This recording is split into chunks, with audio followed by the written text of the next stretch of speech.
নমস্কার বন্ধুরা, আপনাদের সবাইকে স্বাগতম গায়ত্রীস কুকিং অ্যান্ড বেকিং চ্যানেলে। আজ আমি আপনাদের সামনে নিয়ে এসেছি পটলের একটি সম্পূর্ণ ভিন্ন স্বাদের রেসিপি, পটল মহারানী। এটা খুব তাড়াতাড়ি রান্না হয়ে যায় এবং খেতেও খুব দুর্দান্ত লাগে। তো চলুন শুরু করি। এই রান্নাটা সম্পূর্ণ নিরামিষ ধরনের। তো পটল মহারানী করতে আমি এখানে 300 গ্রাম মতন পটল খোসা ছাড়িয়ে নিয়েছি অল্প করে। তারপর একটা প্যানে কিছু পরিমাণ লাল তেল নিয়েছি। তেলটা গরম হলে আমি এখানে পটলগুলো ভাজতে দেব। এখানে শুধু আমি নুন দিয়ে পটলগুলো ভাজবো, হলুদের ব্যবহার করব না। এই রান্নাটাতে যেহেতু হলুদের ব্যবহার করব না, তাই পটলগুলো ভাজার সময়ও হলুদ দেব না। আর এমনিতেও পটল ভাজার সময় হলুদ দিলে তেলটা কালো হয়ে যায়, পরে ওই তেলে আর কিছু রান্না করে যায় না। পটলগুলোকে ঢেকে আমি একটু লাল লাল করে ভেজে নেব।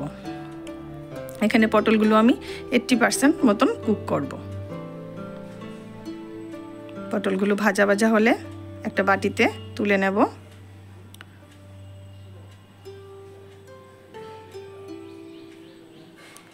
এদিকে একটি মিক্সার জারে আমি কয়েকটি আলমন্ড বাদাম ভিজিয়ে রেখেছিলাম, এগুলির খোসা ছাড়িয়ে দিয়ে দিলাম 10-12টা মতন কাজু বাদাম, দিয়ে দিলাম ঘরে পাতা টক দই 4 চামচ মতো, দিয়ে দেব অল্প কাশ্মীরি লাল লঙ্কা গুঁড়ো, দিয়ে দেব 2টো কাঁচা লঙ্কা, কয়েক টুকরা আদা, 1 চামচ মতন কসুরি মেথি, আর দিয়ে দেব 1/2 চামচ হিং।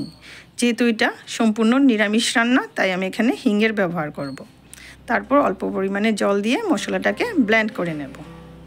এদিকে একটি শুকনো তাওয়া নিয়ে দেব 2টো শুকনো মরিচ, দেব 1 চামচ মতন ধনে, আস্ত ধনে, জিরে, মৌরি দিয়ে আমি মশলাগুলিকে ড্রাই রোস্ট করে নেব। তারপর মশলাগুলিকে গুঁড়ো করে রাখবো। এদিকে ওই প্যানেই আমি আরেকটু সর্ষের তেল দিলাম, দিয়ে তেলটাকে গরম হতে দেব। তেল গরম হলে আঁচটা একদম কমিয়ে আমি ব্লেন্ড করা মশলাটা দিয়ে দেব।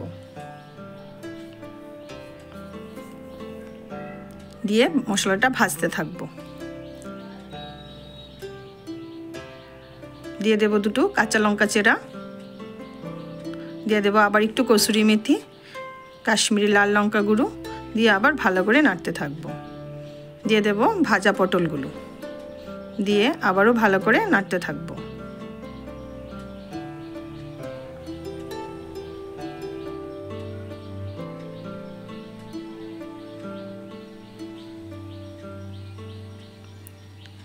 এরপর আমি দেব 1/2 চামচ মতন চিনি, দেব অল্প নুন পরিমাণ মতো, দিয়ে আবারও নাড়াচাড়া করব।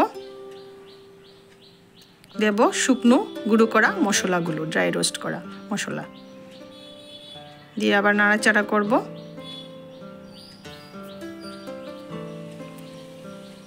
এবার দিয়ে দেব মিক্সি ধোয়া জল, দিয়ে এগুলিকে নাড়াচাড়া করে আমি একটা ঢাকনা দিয়ে ঢেকে দেব পটলগুলিকে সেদ্ধ হবার জন্য।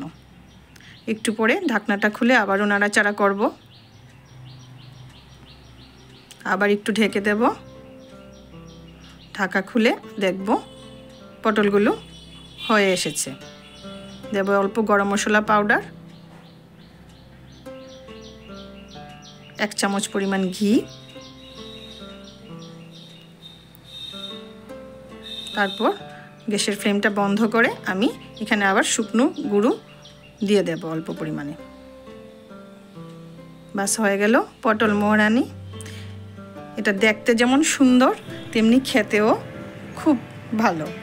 তো আপনারা এটা অবশ্যই ট্রাই করবেন, আর আমার রেসিপিটা কেমন হলো জানাবেন। আপনাদের আমার চ্যানেল ভালো লাগলে লাইক, কমেন্ট, সাবস্ক্রাইব করবেন ও শেয়ার করবেন। তো চলুন বন্ধুরা, চলি আজকে। নমস্কার।